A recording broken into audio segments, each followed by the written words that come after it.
શ્રી પરમાત્મને નમઃ.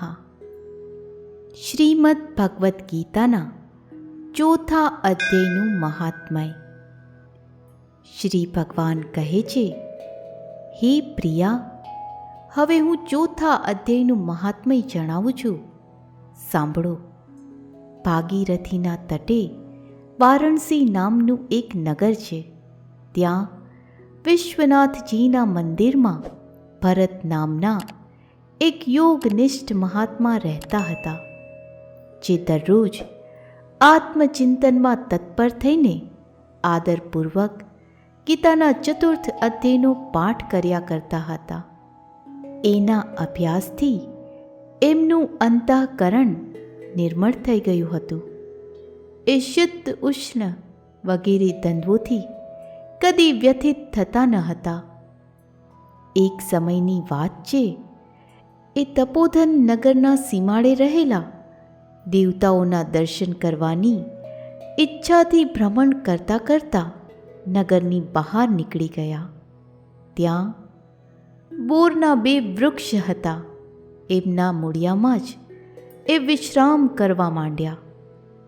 એક વૃક્ષના મૂળિયામાં એમણે પોતાનું મસ્તક રાખ્યું અને બીજા વૃક્ષના મૂળિયામાં એમનો એક પગ ટેકવેલો હતો. થોડી વાર પછી જ્યારે એ તપસ્વી ચાલ્યા ગયા, ત્યારે બોરના એ બંને વૃક્ષો 5-6 દિવસની અંદર સુકાઈ ગયા. એમના પાંદડા અને ડાળીઓ પણ રહ્યા નહીં. ત્યાર પછી એ બંને વૃક્ષો ક્યાંક બ્રાહ્મણોના પવિત્ર ઘરે 2 કન્યાઓ રૂપે જન્મ્યા. એ બંને કન્યાઓ જ્યારે વધીને 7 વર્ષની થઈ ગઈ, ત્યારે એક દિવસ એમણે દૂર દિશાવરથી વિચરીને આવી રહેલા ભરત મુનિને જોયા. એમને જોતાં જ એ બંને એમના ચરણોમાં પડી ગઈ અને મીઠી વાણીમાં બોલી, મુનિશ્રી, આપની જ કૃપાથી અમારા બંનેનો ઉદ્ધાર થયો છે. અમે બોરની યોનિ ત્યજીને માનવ શરીર મેળવ્યું છે. એ બંનેના આમ કહેતા મુનિને ઘણું વિસ્મય થયું. એમણે પૂછ્યું, પુત્રીઓ, મેં ક્યારે અને કયા સાધનથી તમને મુક્ત કરી હતી? સાથે સાથે એ પણ જણાવો કે તમે બોરના વૃક્ષ થયા એમાં શું કારણ હતું? કારણ કે આ બાબતમાં હું કશુંય જાણતો નથી.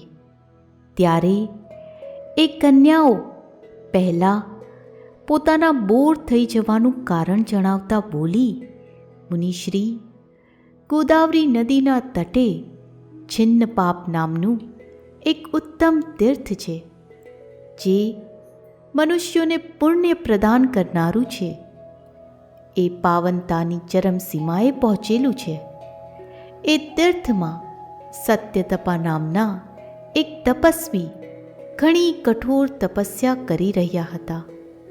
એ ગ્રીષ્મ ઋતુમાં પ્રજ્વલિત અગ્નિની વચ્ચે બેસતા હતા. વર્ષાકાળમાં જળની ધારાઓથી એમના મસ્તકના વાળ સદા ભીંજાયેલા રહેતા હતા, તથા શીત ઋતુમાં જળમાં નિવાસ કરવાના કારણે એમના શરીરના રૂંવાટા ઊભા રહેતા હતા.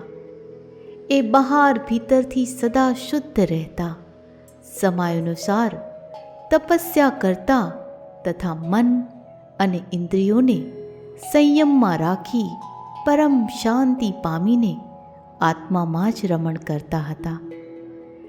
એ પોતાની વિદ્વતા વડે જેવું વ્યાખ્યાન કરતા હતા, એને સાંભળવા માટે સાક્ષાત બ્રહ્માજી પણ દરરોજ એમની પાસે ઉપસ્થિત થતા અને પ્રશ્ન કરતા હતા. બ્રહ્માજી સામે એમને સંકોચ ન રહેતો, માટે એમના આવવા છતાં પણ એ સદા તપસ્યામાં મગ્ન રહેતા હતા. પરમાત્માના ધ્યાનમાં નિરંતર જોડાયેલા રહેવાના કારણે એમની તપસ્યા સદા વધતી રહેતી હતી સત્ય તપાને જીવન મુક્ત જેવા જાણીને ઇન્દ્રને પોતાના સમૃદ્ધિશાળી પદ વિશે કંઈક ભય લાગ્યો. ત્યારે એમણે મુનિની તપસ્યામાં સેંકડો વિઘ્ન નાખવાના આરંભ્યા. અપ્સરાઓના સમુદાયમાંથી અમને બંનેને બોલાવીને ઇન્દ્રે આમ આદેશ આપ્યો, તમે બંને પેલા તપસ્વીની તપસ્યામાં વિઘ્ન નાખો, જે મને ઇન્દ્ર પદેથી હટાવીને પોતે સ્વર્ગનું રાજ્ય ભોગવવા ઈચ્છે છે. ઇન્દ્રનો આવો આદેશ મેળવીને અમે બંને એમની સામેથી પસાર થઈને ગોદાવરીના તટે, જ્યાં એ મુનિ તપસ્યા કરતા હતા, ત્યાં આવી ધીમા અને ગંભીર સ્વરે વાગી રહેલા મૃદંગ તથા વાંસળીના નાદ સાથે અમે બંનેએ બીજી અપ્સરાઓ સહિત મધુર સ્વરમાં ગાવાનું આરંભ્યું. એટલું જ નહીં, યોગી મહાત્માને વશમાં કરવા અમે બધી સ્વર, તાલ અને લય સાથે નૃત્ય પણ કરવા લાગી. અમારી બંને જણીની ઉન્મત્ત ગતિ કામ ભાવનું ઉદ્દીપન કરનારી હતી, પરંતુ એ ગતિએ એ નિર્વિકાર ચિત્તના મહાત્માના મનમાં ક્રોધનો સંચાર કરી દીધો. ત્યારે એમણે હાથેથી જડ છોડીને અમને બંનેને ક્રોધપૂર્વક શાપ આપ્યો. અરી બંને જણીઓ, તમે બંને ગંગાજીના તટે બોરના વૃક્ષ થઈ જાઓ. આ સાંભળી અમે બંને ઘણા વિનય સાથે કહ્યું, મહાત્મન, અમે બંને પરાધીન હતી, માટે અમારા દ્વારા જે દુષ્કર્મ થઈ ગયું છે એને આપ ક્ષમા કરી દો. આમ કહીને અમે મુનિને પ્રસન્ન કરી લીધા. ત્યારે એ પવિત્ર ચિત્તના મુનિએ અમારા શાપમાંથી ઉગારવાની અવધિ નક્કી કરતાં કહ્યું, ભરત મુનિના આગમન સુધી જ તમારા પર આ શાપ રહેશે. ત્યાર પછી તમારા બંનેનો મૃત્યુલોકમાં જન્મ થશે અને પૂર્વજન્મની સ્મૃતિ તાજી રહેશે. મુનિશ્રી, જે સમયે અમે બંને બોરના વૃક્ષ રૂપે ઊભી હતી, તે સમયે આપે અમારી નજીક આવીને ગીતાના ચતુર્થ અધ્યાયનો જપ કરતાં કરતાં અમારો ઉદ્ધાર કર્યો હતો. માટે અમે બંને આપને પ્રણામ કરીએ છીએ. આપે માત્ર શાપમાંથી જ નહીં, આ ભયાનક સંસારમાંથી પણ ગીતાના ચતુર્થ અધ્યાયના પાઠથી અમને મુક્ત કરી દીધી.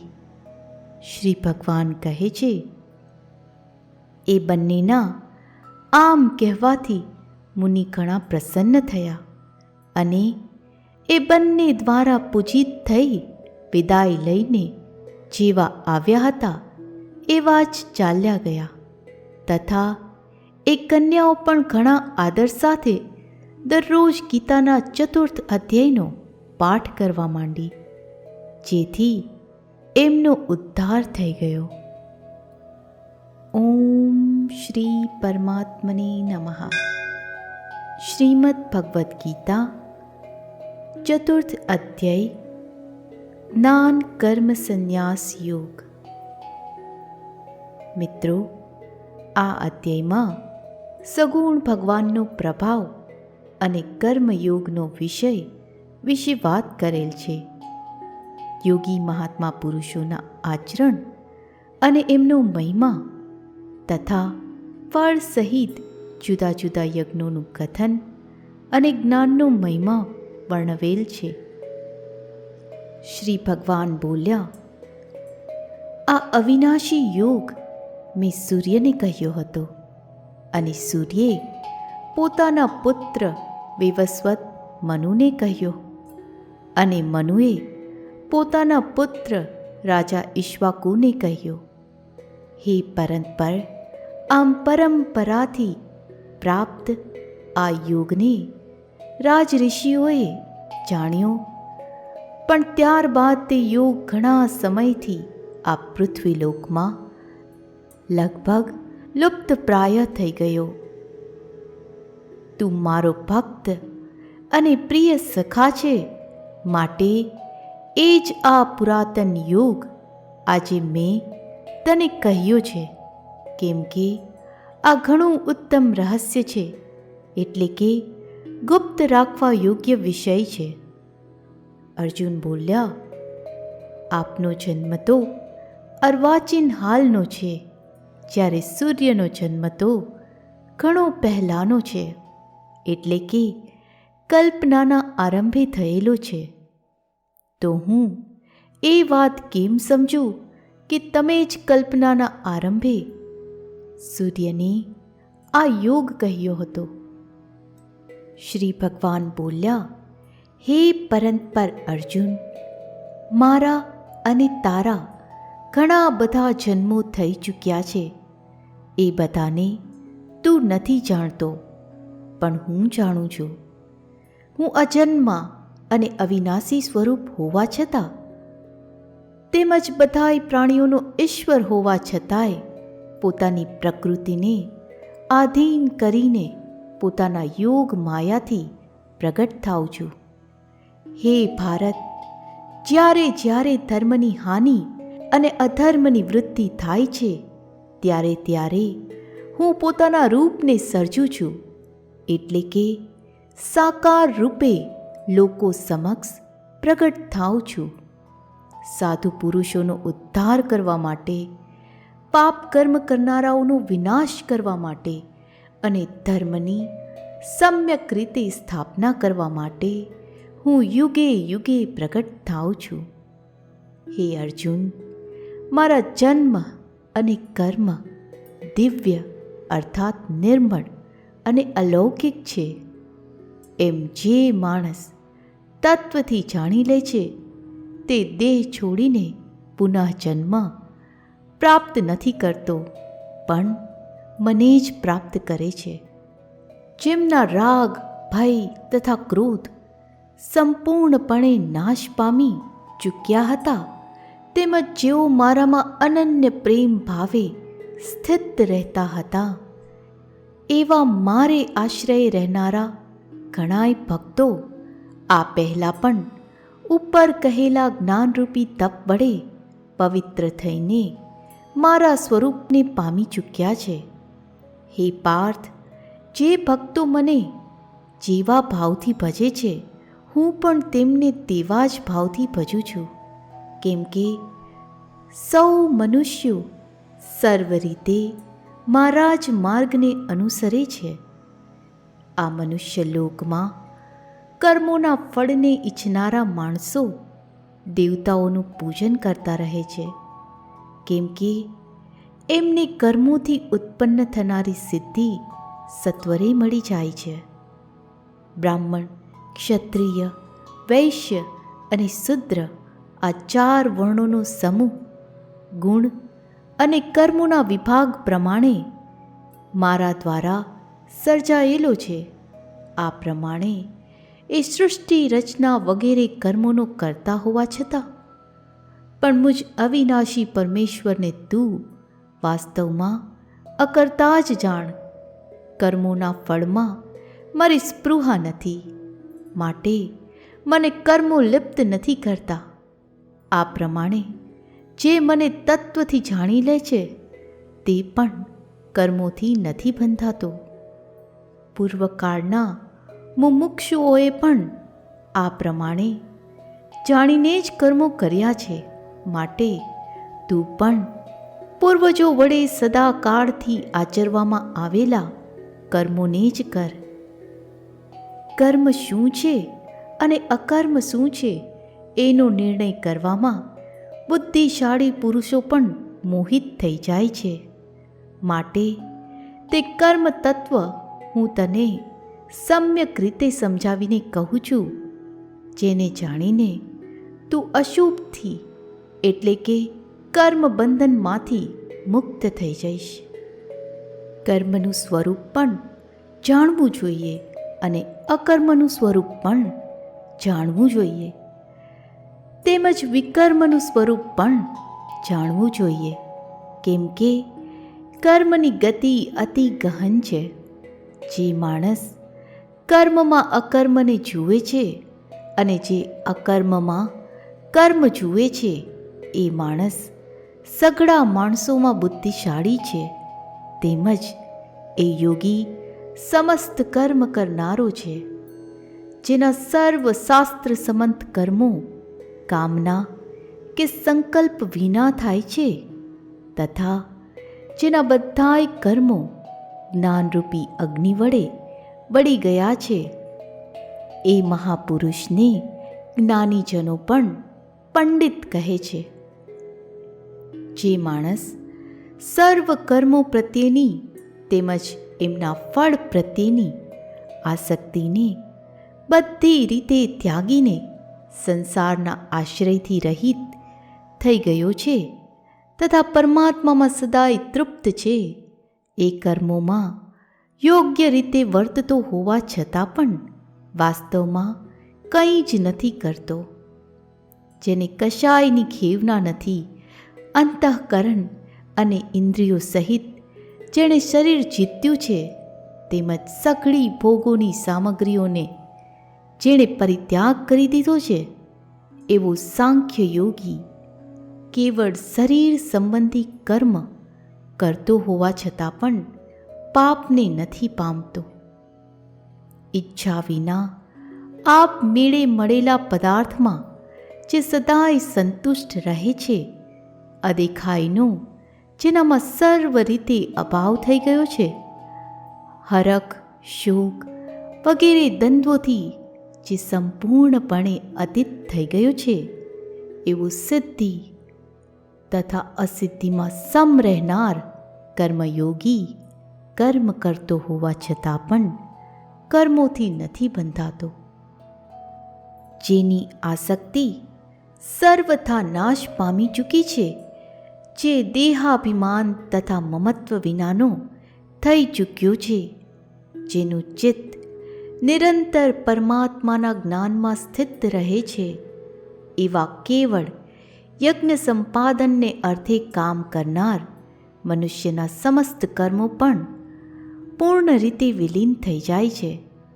બ્રહ્મયજ્ઞ કે જેમાં અર્પણ એટલે કે સ્ત્રુવા આદિ ઉપકરણ પણ બ્રહ્મ છે, હવન કરવા માટેનું દ્રવ્ય પણ બ્રહ્મ છે, બ્રહ્મરૂપી હોતા દ્વારા બ્રહ્મરૂપી અગ્નિમાં હોમવારૂપી ક્રિયા પણ બ્રહ્મ છે, અને સર્વત્ર બ્રહ્મ બુદ્ધિ કરવા રૂપી બ્રહ્મ કર્મમાં સ્થિત રહેનાર એ યોગીને મળનારું ફળ પણ બ્રહ્મ જ છે. બીજા કેટલાક યોગીજનો દેવતાઓની પૂજારૂપી યજ્ઞનું જ સમ્યક પ્રકારે અનુષ્ઠાન કરે છે, જ્યારે અન્ય યોગીજનો પરબ્રહ્મ પરમાત્મરૂપી અગ્નિમાં અભેદ દર્શનરૂપી યજ્ઞ દ્વારા જ આત્મારૂપી યજ્ઞનો હોમ કરે છે. અન્ય કેટલાક યોગીઓ સ્ત્રોત્ર વગેરે સઘળી ઇન્દ્રિયોને સંયમરૂપી અગ્નિઓમાં હોમે છે, તો વળી બીજા કેટલાક યોગીજનો શબ્દ વગેરે સર્વ વિષયોને ઇન્દ્રિયોરૂપી અગ્નિઓમાં હોમતા રહે છે. અન્ય યોગીજનો ઇન્દ્રિયોની સર્વ ક્રિયાઓને તથા પ્રાણોની સમસ્ત ક્રિયાઓને જ્ઞાન વડે પ્રજ્વલિત આત્મસંયમ યોગરૂપી અગ્નિમાં હોમી દે છે.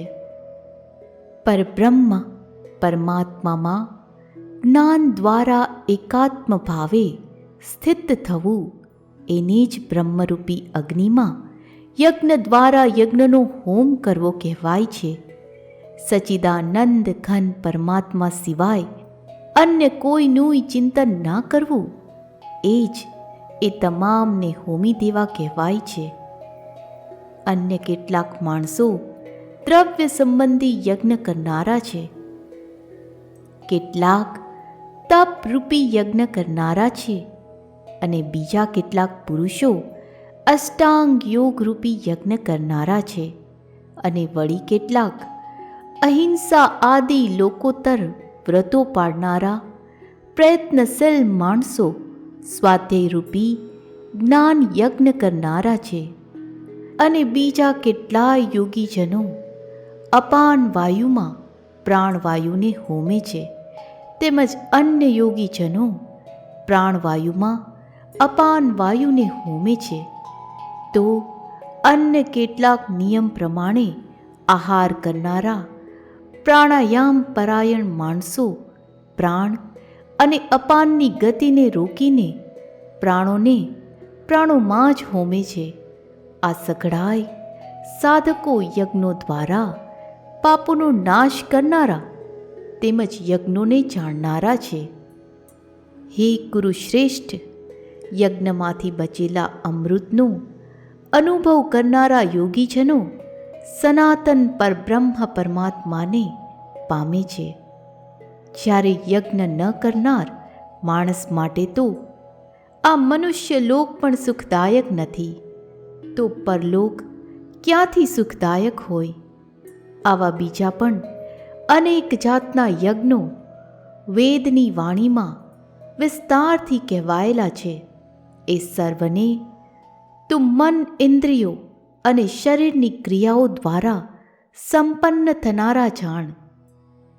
આ પ્રમાણે તત્વથી જાણીને એમના અનુષ્ઠાન દ્વારા તું કર્મ બંધનથી પૂર્ણ રીતે છૂટી જઈશ. હે પરંપર, દ્રવ્યમય યજ્ઞની અપેક્ષાએ જ્ઞાન યજ્ઞ ઘણો ચડિયાતો છે. તથા હે પાર્થ, સઘળા કર્મો જ્ઞાનમાં સમાપ્તિને પામે છે. એ જ્ઞાનને તું તત્વદર્શી જ્ઞાનીજનો પાસે જઈને જાણી લે. એમને યોગ્ય રીતે દંડવત પ્રણામ કરવાથી, એમની સેવા કરવાથી તેમજ કપટ છોડીને સરળ ભાવે પ્રશ્ન પૂછવાથી પરમાત્મ તત્વને બરાબર ઓળખનારા એ જ્ઞાની મહાત્માજનો તને એ તત્વજ્ઞાનનો ઉપદેશ આપશે, જેને જાણ્યા પછી ફરીથી તું આ રીતે મોહને નહીં પામે. તેમજ હે પાંડુપુત્ર, જે જ્ઞાનથી તું સમગ્ર ભૂતોને નિશેષ ભાવે પહેલાં પોતાનામાં અને પછી મુજ સચ્ચિદાનંદ ધન પરમાત્મામાં જોઈશ. જો તું બીજા સમસ્ત પાપીઓ કરતાં પણ વધારે પાપ કરનાર હોય તો પણ તું જ્ઞાનરૂપી નાવડા દ્વારા નિસંદેહ આખા પાપ સાગરને સારી રીતે પાર કરી જઈશ.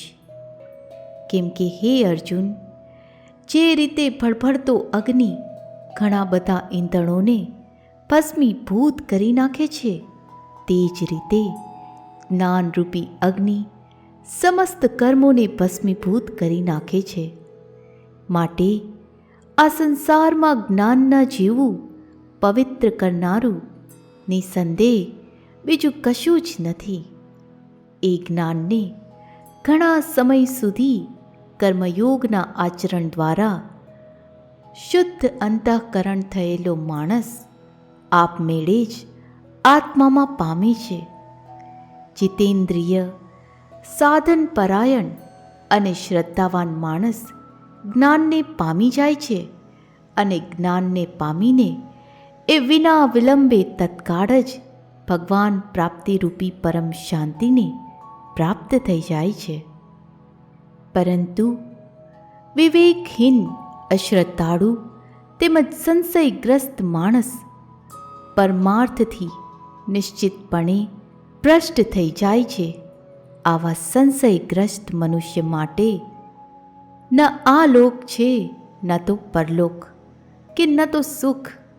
હે ધનંજય, જેણે કર્મયોગના આચરણ દ્વારા સમગ્ર કર્મો પરમાત્મામાં અર્પી દીધા છે, તથા જેણે વિવેક વડે સકળ સંશયોનો નાશ કરી દીધો છે, એવા વશ કરેલ અંતઃકરણના પુરુષને કર્મો નથી બાંધતા. માટે હે ભરતવંશી, તું હૃદયમાં રહેલા આ અજ્ઞાનજનિત પોતાના સંશયને વિવેક જ્ઞાનરૂપી તલવાર વડે છેદીને સમત્વરૂપ કર્મયોગમાં સ્થિત થઈ જા અને યુદ્ધ માટે ઊભો થઈ જા. શ્રી કૃષ્ણ અને અર્જુનના સંવાદમાં શ્રીમદ ભગવદ્ ગીતા રૂપી ઉપનિષદ અને બ્રહ્મ વિદ્યા તથા યોગશાસ્ત્ર વિષયનો જ્ઞાન કર્મ સંન્યાસ યોગ નામનો ચોથો અધ્યાય સમાપ્ત.